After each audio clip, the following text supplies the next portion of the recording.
Parliamo di Nicolò Barella e oggi lo facciamo con una provocazione, perché la mia impressione, magari sbaglio, fammi sapere nei commenti se sei d'accordo oppure no, ma la mia impressione è che nel parlare dei volti in copertina di questo scudetto dell'Inter, Nicolò Barella stia finendo un po' troppo in secondo piano, colpevolmente. Secondo me non gli viene riconosciuta la giusta importanza. All'interno di uno scudetto in cui, certo, se parliamo dei volti in copertina, degli elementi simbolo di questa stagione, è giustissimo partire da Simone Inzaghi, l'allenatore, il lavoro che ha fatto il tecnico su questa Inter è sotto gli occhi di tutti. È giusto parlare di Lautaro Martinez come capitano, capocannoniere, anche un po' simbolo forse di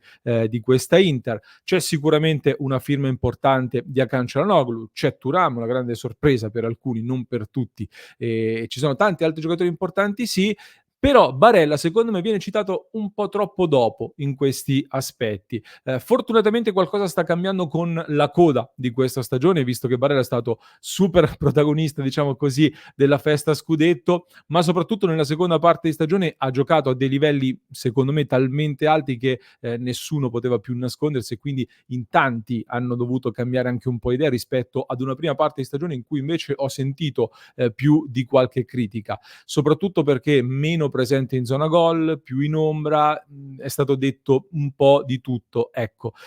Senza accorgersi in realtà che, Barella stesse cambiando, come vi ho detto più volte, come abbiamo sottolineato più volte, stesse cambiando per mettersi al servizio dell'Inter e alla fine il risultato per me è quello di aver tirato fuori un elemento fondamentale e troppo sottovalutato per questo scudetto dell'Inter. Per dimostrarlo e per farci sopra alcune considerazioni, vi porto oggi una mia analisi quindi che baso su una lunga serie di statistiche per mostrarvi appunto come Barella è cambiato soprattutto in questa stagione, così ci facciamo insieme dei ragionamenti su che cosa ha dato a questa Inter scudettata e poi ci proiettiamo anche a quali scenari si aprono per il prossimo futuro di Barella stesso ma anche di tutta l'Inter e andiamo anche a smontare un po' una fake news che gira da diverso tempo e anche dalla scorsa estate, anzi bisogna tornare indietro. Ben ritrovati amiche e amici Passione Interisti in questo nuovo episodio di oggi. Vi invito a lasciare un mi piace e iscrizione al canale se non lo avete ancora fatto, così non vi perdete neanche una delle nostre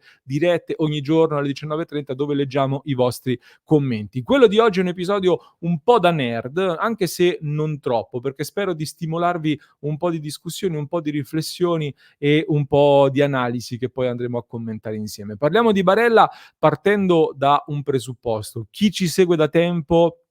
sa come l'anno scorso io ho battuto veramente tanto il tasto sulle lacune difensive dell'Inter, perché si diceva il grande problema dell'Inter l'anno scorso, si diceva questo, è che produce tanto ma sbaglia troppi gol e quindi bisogna essere più precisi, più cinici. Sicuramente era ed è in parte un problema anche oggi paradossalmente, nonostante i numeri offensivi clamorosi di questa Inter, è un qualcosa su cui bisogna lavorare e credo ovviamente che si sia lavorato e si lavorerà, ma il discorso che ho sempre fatto io è non puoi pensare di poter vincere, di poter giocare ogni partita e di segnare sempre 2 o addirittura 3 gol a partita. Non è sul lungo termine su un campionato sostenibile come pensiero, come ragionamento. Quindi per me, come ho sempre detto, un aspetto fondamentale era soprattutto lavorare sulla fase difensiva. Io trovavo inaccettabile non tanto le partite come lo Spezia, magari dove creavi tantissimo senza segnare, anche se su quella partita ne riparleremo, ma quanto inaccettabili i 42 gol subiti e le tante reti, soprattutto subite nella prima parte di stagione. E in particolare c'era una parola chiave, secondo me, che era la parola equilibrio, che ritroveremo all'interno di questo contenuto, equilibrio che per tanto tempo, secondo me, l'anno scorso l'Inter non ha avuto, non aveva avuto nemmeno, per esempio, nella prima parte della stagione dello scudetto dell'anno di Conte, fino poi alla novità di Perisic, più basso, eccetera, eccetera. L'equilibrio nel calcio è un aspetto fondamentale, soprattutto per una squadra che gioca in maniera così armonica e anche così con vocazione offensiva e corale come l'Inter di Simone Inzaghi e tra gli elementi che secondo me hanno portato grande equilibrio in questa Inter scudettata c'è in prima fila sicuramente Nicolò Barella. Un Nicolò Barella che rispetto alla scorsa stagione è cambiato davvero tanto e ve lo mostro appunto con alcuni dati che ho portato. Per motivi tecnici legati ad alcune novità che sono state introdotte, diciamo, dalla piattaforma che noi vi ho fatto già vedere più volte. Una piattaforma è stata rinnovata, non riesco a mostrarvi in questo momento le statistiche dalla piattaforma stessa, però, ho preparato una piccola presentazione in cui ho sintetizzato i numeri in una maniera, più leggibile, con dei concetti più leggibili. Sui numeri fidatevi di me, ho fatto un confronto, un controllo approfondito, sono stato attento a fare tutti i calcoli e li ho riportati fedelmente, quindi dovete fidarmi di me. Però con la presentazione che vi porto, secondo me è più leggibile e anche più semplice da condividere mentre vi analizzo l'evoluzione di Barella, appunto. Cosa ci dicono i dati di questa stagione in sintesi? Ho preso le statistiche di quest'anno in confronto a quelle della scorsa stagione di Barella nell'Inter. La prima cosa che balza all'occhio è sicuramente una diminuzione,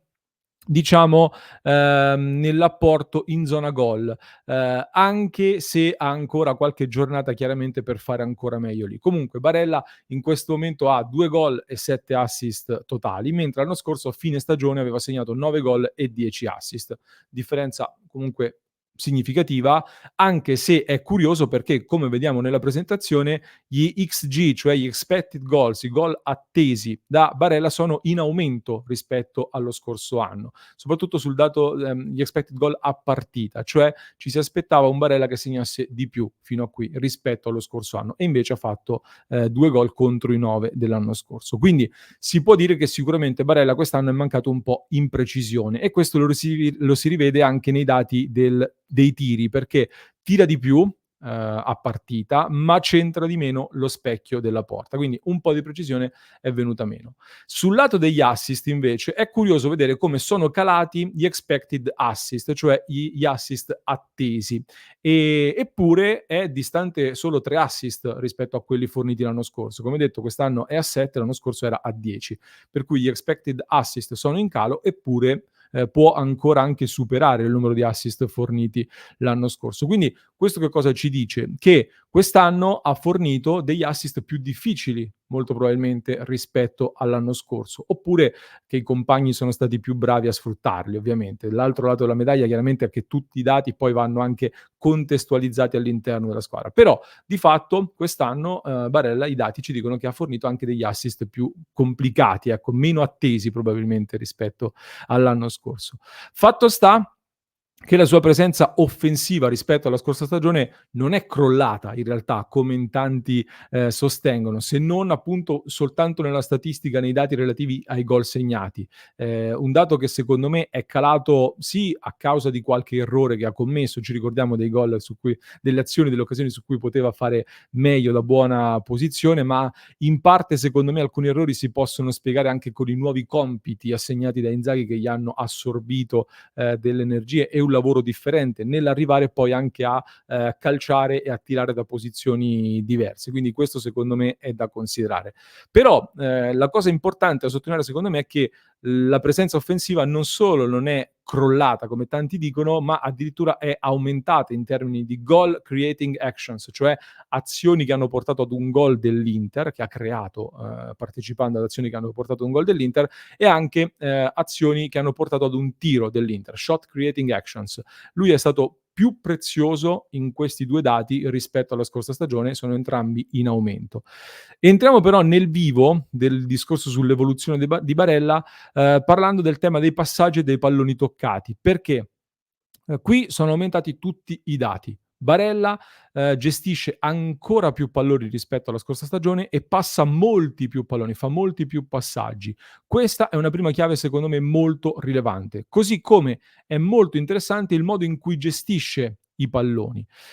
Gestisce un numero superiore e passa di più, come ho scritto nella presentazione, ma soprattutto sono calati del 20% i palloni progressivi, nel senso di carries, cioè di palloni che conduce, che porta palla al piede. Porta il 20% in meno a partita rispetto allo scorso anno. Il 20% è un dato significativo, è evidente che c'è stata una richiesta e un lavoro specifico quindi. Così come cala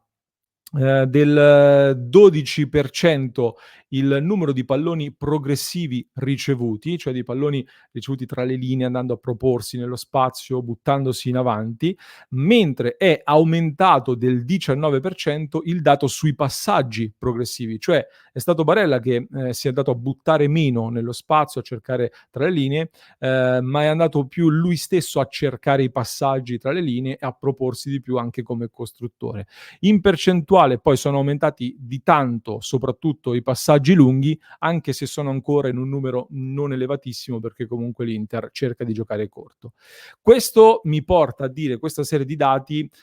che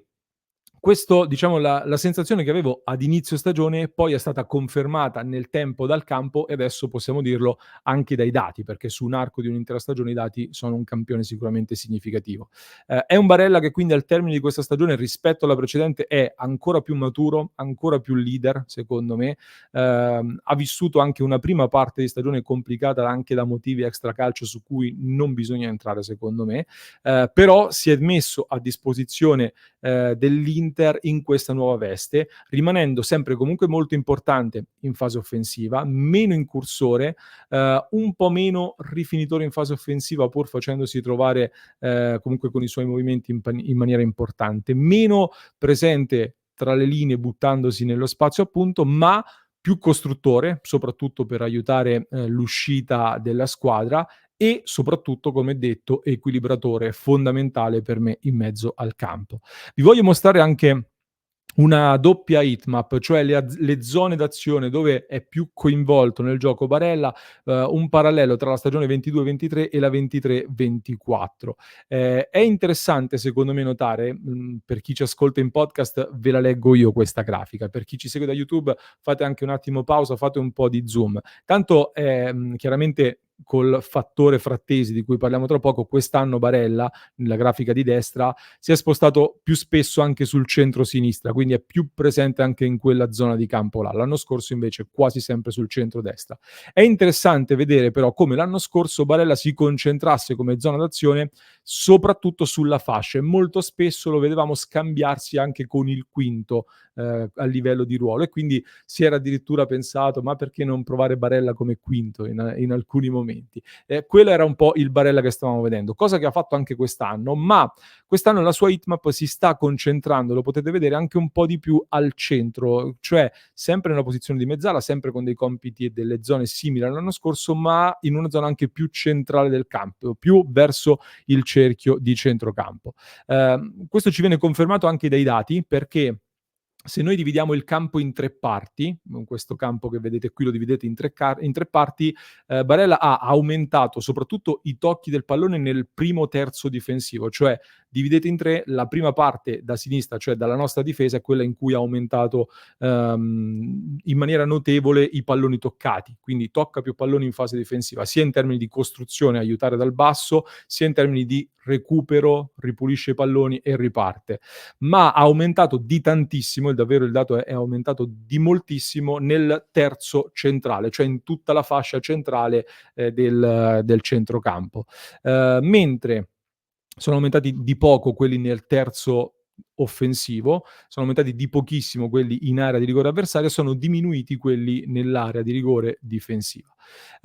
Questa serie di considerazioni, secondo me, rende ancor più evidente quella che è una provocazione. Vabbè, come ce ne sarà un'altra poi alla fine, ve ne lancio, un'ultima provocazione finale, però quella che abbiamo chiamato un po' una fake news che ci aveva accompagnati per tutta l'estate scorsa, perché si diceva che era stato preso Frattesi per sostituire Barella perché sarebbe partito Barella. E poi il mercato, come sempre, ha smentito questi presagi nefasti. Da lì poi si è passati per larga parte della prima stagione, ho sentito spesso dire: "Ma perché Frattesi non gioca e Barella sì?" Si è detto tante volte, ricordatelo nella prima parte di stagione. E secondo me anche qui la spiegazione comunque sta nei dati. Come sapete io sono un super fan di Barella, ma sono un super fan anche di Frattesi, quindi ero contento del suo acquisto come calciatore, è un calciatore che conosco bene da diverso tempo e avevo già messo tutti in guardia dicendo che È vero che Frattesi e Barella occupano la stessa zona di campo, ma lo fanno in una maniera molto diversa, sono giocatori, differenti. Quasi 1 anno dopo io penso che si siano convinti un po' tutti, su questo aspetto, che siano ovvero calciatori diversi e che, come dico da Atalanta-Inter addirittura di novembre scorso, sarei curioso di vederli sempre di più insieme, ancora di più insieme, non alternativi, detto che togliere Mkhitaryan chiaramente è difficilissimo. Comunque, i dati ci dicono che, quest'anno Inzaghi ha avuto bisogno di tutti e 2, sicuramente, questo è fuori da ogni dubbio, visto che Frattesi comunque ha segnato 7 gol e 5 assist ed è uno dei migliori marcatori, interisti, pur avendo giocato molto poco e molto meno di quello che meriterebbe secondo me, e spesso in contesti sperimentali di turnover. Però, ha avuto più bisogno di Barella e di Mkhitaryan anche, perché Barella ha avuto questa evoluzione più da equilibratore, appunto per Inzaghi, troppo importante per tutta l'impalcatura della squadra. Andiamo quindi ad analizzare anche con Frattesi. Frattesi è diverso, so che è una considerazione a questo punto scontata, ma non lo era qualche tempo fa e i dati qua,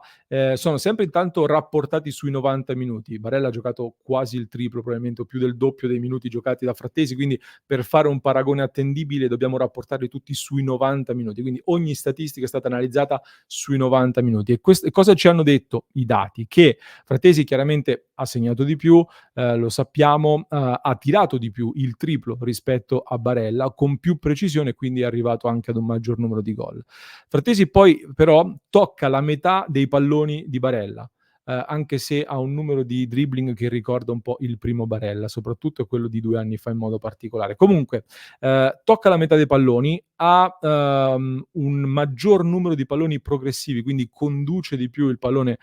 palla al piede, mentre ha meno della metà dei passaggi progressivi ricevuti. Quindi Frattesi rispetto a Barella porta di più il pallone, Barella pur avendo diminuito il dato dei palloni che va diciamo a ricevere tra le linee e guadagnando metri nello spazio, comunque lo fa ancora molto di più e si fa trovare ancora molto di più e meglio rispetto a Frattesi. Frattesi che ha una pericolosità offensiva superiore, più del doppio a partita, è più forte anche sui duelli aerei, perché ne tenta e ne vince il doppio, ma c'è una differenza molto netta sul palleggio, perché Frattesi tenta meno della metà dei passaggi tentati da Barella a partita e Barella, pur tentandone molti di più, ha anche una percentuale di riuscita decisamente migliore. Questo è legato al fatto anche che magari Frattesi gioca in alcuni momenti più avanzato, quindi i passaggi diventano più difficili. Però ecco, Barella tocca molti più palloni, ne passa molti di più e ha comunque delle percentuali di riuscita molto superiori. Ehm,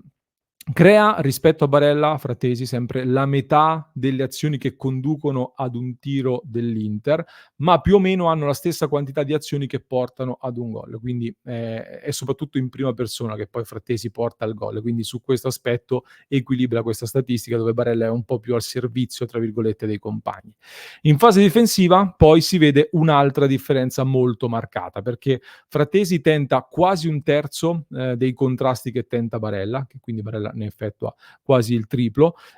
Frattesi devo dire che intercetta qualche pallone in più, ne spazza molti di più, ma in generale sui dati difensivi Barella emerge nettamente come più, diciamo, recuperatore di palloni, come ripulitore anche di palloni, passatemi questo termine, rispetto a un Frattesi. Caratteristiche diverse, che Frattesi chiaramente conosce molto bene perché,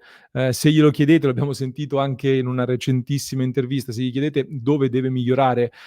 sicuramente vi parlerà del palleggio, della fase di palleggio e della fase difensiva, perché per il resto è un calciatore che ha tutto, ha dati anche molto importanti sulla velocità, oltre 35 chilometri orari secondo i dati della Serie A, Barella è sui 33 e qualcosa, quindi Frattesi molto, molto veloce. Che cosa ci portiamo quindi a casa da queste considerazioni finali, arrivando all'ultima provocazione, come vi dicevo? Intanto aspettiamo anche i frutti di un anno di lavoro in mano ad Inzaghi con Frattesi, che può diventare veramente un centrocampista molto completo, con un fiuto per il gol che hanno in pochissimi, quindi può essere davvero, un giocatore raro se cresce anche sotto questi aspetti.